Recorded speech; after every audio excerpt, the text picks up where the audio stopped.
Assalamualaikum warahmatullahi wabarakatuh. Alhamdulillah, alhamdulillahi rabbil alamin. Assalatu wassalamu ala asrafil anbiya'i wal mursalin, sayyidina wa maulana Muhammadin. Ashhadu an la ilaha illallah wa ashhadu anna Muhammadar Rasulullah. Allahumma sholli ala sayyidina Muhammadun musabihil wal ikram ya wal jalil wal ikram.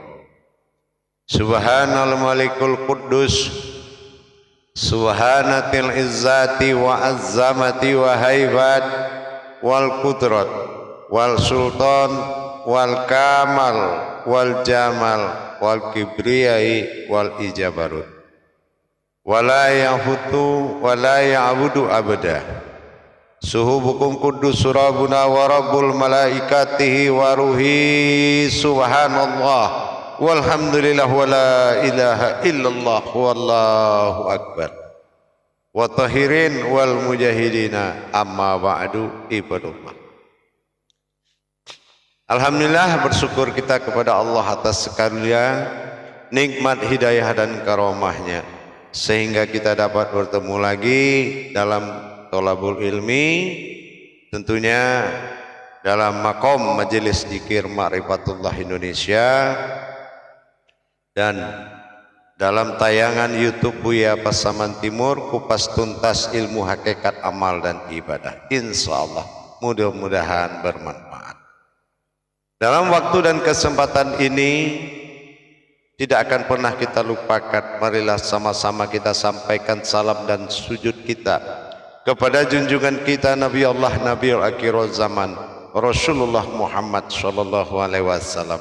Atasnya kalimahnya kita kalamkan bersama-sama dengan menyampaikan Allahumma sholli ala sayyidina Muhammad wa ala alihi sayyidina Muhammad. Jamaah kaum muslimin dan muslimat dimanapun berada, rahimakumullah. Insyaallah dalam pertemuan dan kesempatan yang sangat kita muliakan ini, saya akan berbagi tentang tingkatan rahasia di dalam takbir sholat. Untuk menamai sebuah takbir tadi perlulah suatu wujud yang pasti. Apa yang dikatakan wujud yang pasti? Mengangkat tangan dengan mengangkat takbir itu beda. Takbir yang diangkat melalui tangan atau tangan yang diangkat melalui takbir, ini persoalan yang perlu diselesaikan.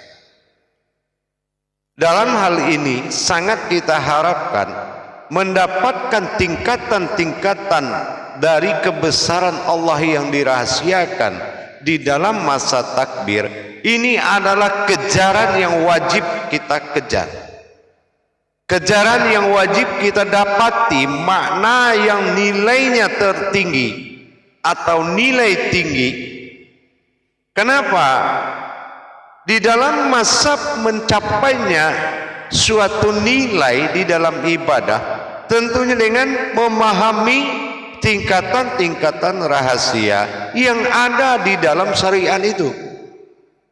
Maka dikatakan selama ini dalam tausiah saya yang sebelumnya, capailah amanah yang ada di dalam syariat itu. Kenapa? Yang dikatakan ibadah itu ya amanah yang ada di dalam syariat.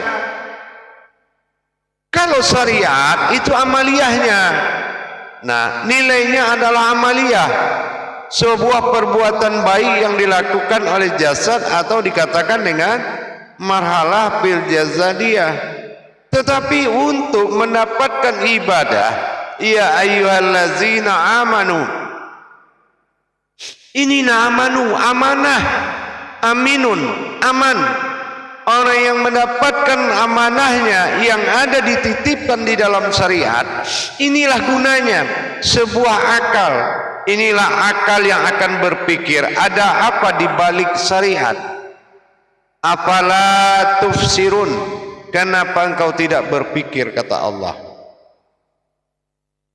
Tidak perlu kita cerita kemana-mana soal ibadah. Sempurnakan terlebih dahulu salatmu. Ya, bagaimana kita mendapatkan? Nah, pada waktu dan kesempatan ini, saya akan memberikan suatu pandangan dan berbagi wawasan dengan ilmu pengetahuan. Mudah-mudahan bermanfaat. Insya Allah.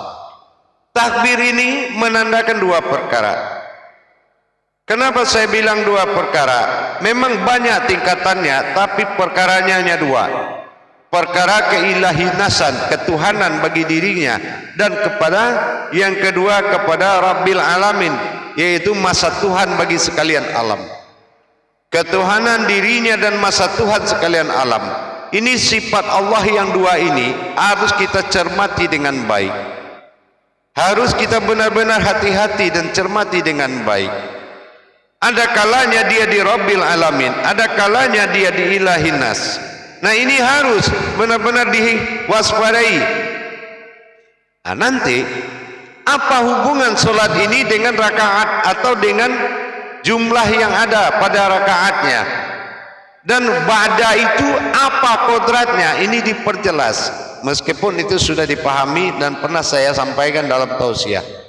Tapi sekarang bagaimana yang dikatakan menyembah dan disembah? Nah, gitu. Siapa yang disembah, siapa yang disembah. Itu sama artinya. Dikala dia di Rabbil Alamin, dia disembah. Gitu. Tapi dikala dia Ilahinas, dia juga disembah. Cuma yang menyembah juga dia, yang disembah juga dia. Nah, inilah ikatan hubungan salahuddin doim, ikatan batin yang melalui tawaf dan mihrab. Nah, cara adab yang dilakukan dalam solat. Nah, saya katakan demikian. Begini, kalau kita berdiri pada posisi disembah, mewakili Allah Ta'ala, lillahi Ta'ala, dalam mewakili wujud dan dohirnya, maka posisinya disembah. Contoh disembah seperti apa? Siapa kodrat yang berdiri? Dikatakan Fatihatun Nasun. Ya, Fatihatun Nasun. Siapa kodrat yang berdiri di dalam Al-Fatihah? Itulah yang disembah oleh kodrat yang ada dalam rakaat, yaitu dalam ba'danya 4, 3, 2. Nah, itu namanya dia disembah dengan kedudukan Rabbil Alaminnya. Nah, yang kedua, Ilahinas, Tuhan daripada sekalian wujud yang hidup, Tuhan daripada wujudnya sendiri, kehambaannya. Nah, ini berarti luputnya yang menyembah kepada yang disembah menjadi satu. Luputnya yang menyembah pada yang disembah ini jadi satu. Nah, inilah Allahu alam tadi. Ada Allah, ada aku, ada alam. Allahu alam, ada Allah, ada aku, ada alam. Nah, jadi kalau kita sudah bisa mentajalikan seperti ini, indah dan nikmat sekali solat ini. Untuk meninggalkan kita tidak sanggup karena keindahan tadi. Tapi kalau kita tidak paham fungsi takbir di dalam solat, menyembah atau disembah. Nah, ini. Jadi saya ulangi, kalau dia berdiri Allahu Akbar, itu beda cara pengangkatan takbirnya kalau kita jadikan disembah. Ya, kita ambil yang disembah dulu. Rabbil Alamin, sekalian alam. Berarti berhubungannya kepada kodrat yang ada di dalam rakaat. Nah, begitu kita mengangkat, memperlihatkan wujud dengan zatnya. Allah, kita memperlihatkan wujudnya, yaitu zahir. Allahu, hu itu sudah sampai di pusat. Akbar itu memperlihatkan, ya, akbar kepada wujud yang ada di dalam ba'da, wujud yang ada di dalam ba'da tadi. Dia sudah melihat, memperlihatkan dia. Nah, itu kalau disembah. Bagaimana kalau menyembah? Nah, itu menapiskan semua yang ada, tiada yang lain melainkan dirinya, yaitu bersaksilah keakuannya kepada ketuhanannya. Bersaksilah keakuannya kepada ketuhannya dengan menyembahnya keakuannya kepada ketuhanan dirinya. Nah inilah seperti kita makan, kita perintahkan tangan kita mengantarkan nasi ke dalam mulut kita. Ini namanya ada kehambaan dan ada ketuhanan. Ini keakuannya kepada wujudnya, ketuhanannya sendiri. Indah sekali kalau kita memahami lebih dalam. Jadi fungsi dari tingkatan pemahaman ibadah ini, afqalala fil mu'minin, beruntunglah orang-orang yang berilmu. Keberuntungan orang-orang berilmu itu adalah orang yang bisa mencapai tingkatan-tingkatan ketuhanan di dalam proses takbirnya, ya, di dalam proses takbiratul ihram. Ini adalah pencapaian dari ketingkatan derajat. Jadi kalau kita sudah belajar bagaimana meningkatkan derajat solat, tentu dengan meningkatkan nilai takbir tadi. Dikaji solat itu lagi, sejauh mana kita bisa menikmatinya. Nah gitu. Jadi wujud yang menikmati ini adalah keakuan dirinya sendiri. Aku adalah Tuhan, ya, aku adalah aku dan aku ingin menjadi Tuhan. Nah ini aku adalah aku tadi, dia menikmati sekali. Nah gitu ya, dia menikmati tadi. Kalaulah dia tidak bernama Allah, mungkin Allah ini akan menjadi suatu kodrat yang akan sirna. Tetapi karena dia adalah menitipkan keakuannya di dalam zatnya tadi, seperti yang pernah kita bahas dari tayangan yang selalu, disitulah dia menerima nikmat. Wa mimma razaqnahum hum yunfikun. Benar-benar dia menikmati kedatangan seseorang, wujudnya datang dia untuk menikmati penyembahan tadi. Sementara aku adalah aku tadi, ini adalah ketunggalan yang sama apapun dia tidak akan bersekutu dengan apa yang dia nobatkan tentang ketuhanannya. Maha pengasih, maha penyayang, maha adil, semuanya tidak akan mendapatkan berdiri pada keakuannya, tetapi didirikan dalam keakuan yang dititipkan kepada zatnya yang akan disembah oleh pada nur-nurnya yang banyak. Nah kita ini, nah jadi dengan demikian proses bertuhan ini sangat mudah dan sangat indah sekali. Tapi memang butuh perjuangan. Tidak ada orang yang belajar tanpa menjalankan tajalinya hanya di marifat saja. Tajalli itu harus mencapai rasa dan mengalami dan nyata berhubungan. Nah gitu. Jadi inilah yang sangat kita harapkan kepada kita semua kaum muslim. Bagaimana kita mencapai titik nikmat keakuannya Allah tadi dalam menikmati penyembahan daripada sifat-sifat dia. Kalau kita tidak merasakan nikmatnya solat, bagaimana bisa kita mencintai sebuah solat? Rasa cinta itu datangnya setelah kita menikmati. Nah gitu. Tidak mungkin kita memaksakan sebuah cinta kepada yang tidak bisa dinikmati, perbuatannya, apanya. Tapi ternyata indah sekali perjalanan Allah dalam mendirikan solat. Tidak kujanjikan sesuatu bertemu denganku melainkan dalam solat. Inilah keakuannya menikmati ketuhanannya. Bagaimana keakuannya menikmati ketuhanannya? Dengan proses seperti tadi, dengan dia awal mentitipkan ruh yang ditiupkan kepada zatnya sehingga menjadi ruhani. Inilah yang nikmat yang dia rasakan. Rohaninya menerima penyembahan nuraninya. Ini yang pertama. Leburlah asma pada husna. Lebur kedua adalah husna. Berdirilah husna untuk mendirikan dirinya untuk disembah oleh sekalian alam. Ini tahap kedua, yaitu dikatakan ta'yil sani. Ini sudah tingkat ketiga, ta'yin sani. Artinya dia menikmati penyembahan umatnya. Nah ini artinya dia sudah menikmati luas Rabbil Alaminnya dengan dia dirikan suatu wujud yang dikatakan dengan ihsan tadi. Sehingga ihsan berdiri mewakili sebuah wujudnya untuk menerima penyembahan dari kodrat-kodrat yang diisikan ke dalam ba'da atau rakaat yang didirikan ihsan ini pada Al-Fatihah atau dikatakan Fatihatun Nasun. Tajalli batin Allah adalah wujud rahimah, yaitu berwujud diri bagi Allah. Itulah Al-Fatihah, Fatihatun Nasun.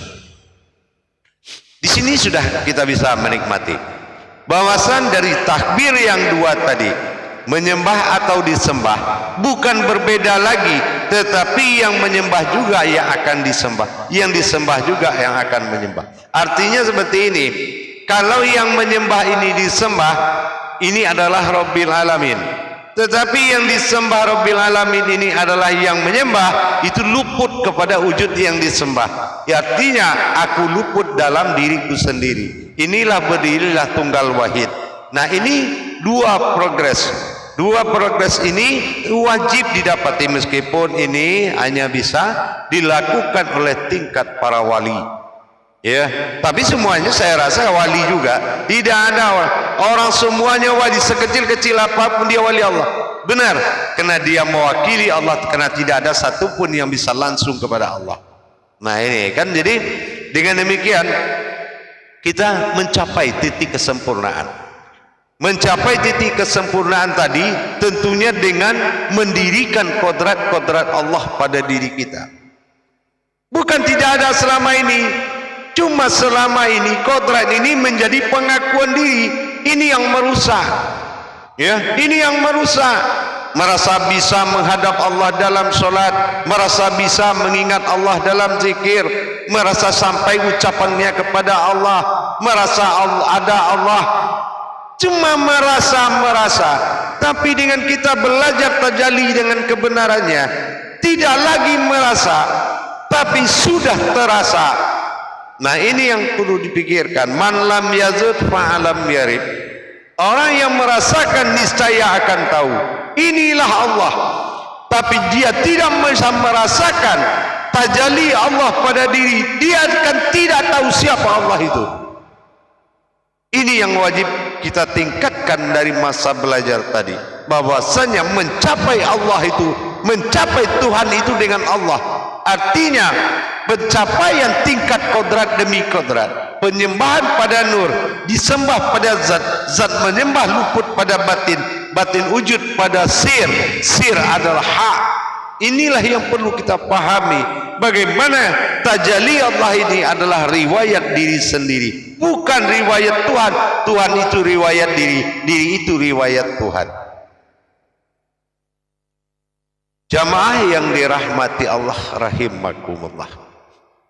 Jadi kalau kita paham tingkatan-tingkatan pengetahuan hakikat kepada Allah, akan merubah derajat takbir solat kita, akan merubah takbir derajat solat kita. Kenapa tidak? Rabbil alamin illahin nas, alhamdulillahi rabbil alamin. Segala puji bagi Allah, Tuhan semesta alam. Tuhan semesta alam. Ingat, semesta alam ini dikodratkan wujudnya adalah nur, dihimpun wujudnya adalah nur. Semua ruh itu berasal dari nurnya Allah. Semua yang nyata berasal dari ruh.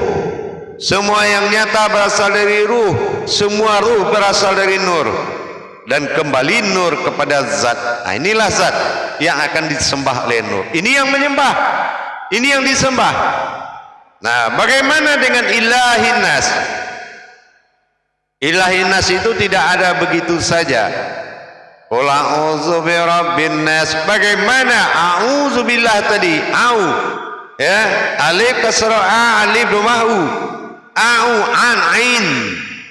Dia berdiri Malik Innas, dia berdiri pada diri manusia, Malikin nas, Ilahin nas, dan menjadi Tuhan pada manusia. Tuhan yang berwujud, Tuhan yang kodrat tunggal. Nah, ini Ilahin nas, Tuhannya manusia, berbeda dengan Tuhan sekalian alam tadi. Nah, inilah perbedaan ilahin nas dan rabbil alamin tadi. Kalau ilahin nas tidak mungkin menyembah Tuhan daripada rabbil alamin, berarti tidak ada Tuhan selain Allah. Benar ya, Allah ya kan, inilah tidak mungkin ada Tuhan menyembah Allah. Artinya tidak mungkin sir menyembah kepada batin, tidak mungkin batin menyembah kepada zat. Nah, ini tajalli sirullah, ini tajalli, hakikat tajalli. Makanya ilahin nas rabbil alamin itulah aftar dan ba'dal. Aftar adalah rabbil alamin, sifat nyata bagi Allah pada alif yang tersurat. Ba'dal adalah ilahin nas, sifat ba'dal, sifat tunggal bagi Allah yang lenyap di dalam bismillah alifnya. Itu ada perbedaan. Ini yang menjadi au. Apabila dia berpadu menjadi an, ain dan au, artinya dia menjadi kodrat batin yang bisa melihat apa saja. Nah, ini akan menjadi sir. Inilah kul a'udzu birabbin nas. Inilah yang menguasai manusia. Makanya manusia itu wujud bagi Allah. Karena itu adalah penguasaan a'u atau rabbilnya alaminnya. Jadi dengan ilahin nas maka terjadi dua perkara tadi. Luputnya aku pada wujudku sendiri itu adalah sifatnya ilahin nas. Tapi berdiri aku untuk menerima sembahan rabbil alamin. Ya, di sinilah alhamdulillahirabbil alamin. Di sinilah dia benar-benar zat hamdu itu berdiri untuk disembah oleh sekalian alam.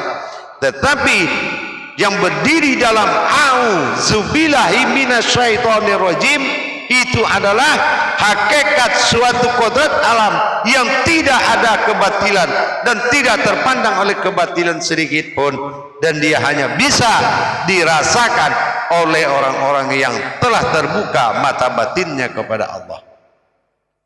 Dengan demikian ilahin nas ini adalah kodrat kedua yang disembah dan yang kedua yang menyembah. Jadi dengan dua kodrat tadi kita bisa memandang tabir pada kodrat apa kita berdiri pada itu. Makanya Allah katakan aku dalam prasangka umatku sendiri. Silakan kita menetapkan prasangka nikmat mana yang harus dipakai, bukan nikmat mana yang harus didustai. Ya, lagi pesan saya, nikmat mana yang akan kamu pakai, bukan nikmat mana yang kamu dustakan. Itu yang harus dipahami. Jadi dengan kita sudah bisa mendirikan dua kodrat ketuhanan dalam solat, itu sudah memiliki jangkauan luar biasa sekali. Luar biasa ibadahnya. Luputnya aku pada wujudku dan disembahlah aku pada sekalian yang mewujud. Itu luar biasa sempurna Tuhanmu dalam dirimu. Insya Allah mudah-mudahan kamu adalah suatu wujud yang terbawa pada wahwa ma'akum aina ma kuntum, dimanapun dia di situ kamu. Insya Allah mudah-mudahan berkah. Inilah aneka ragam takbir di dalam mencapai tauhid kepada Allah Subhanahu wa taala. Alhamdulillah, mudah-mudahan bisa bermanfaat. Akhirul kalam, wabillahi taufiq wal hidayah. Assalamualaikum warahmatullahi wabarakatuh.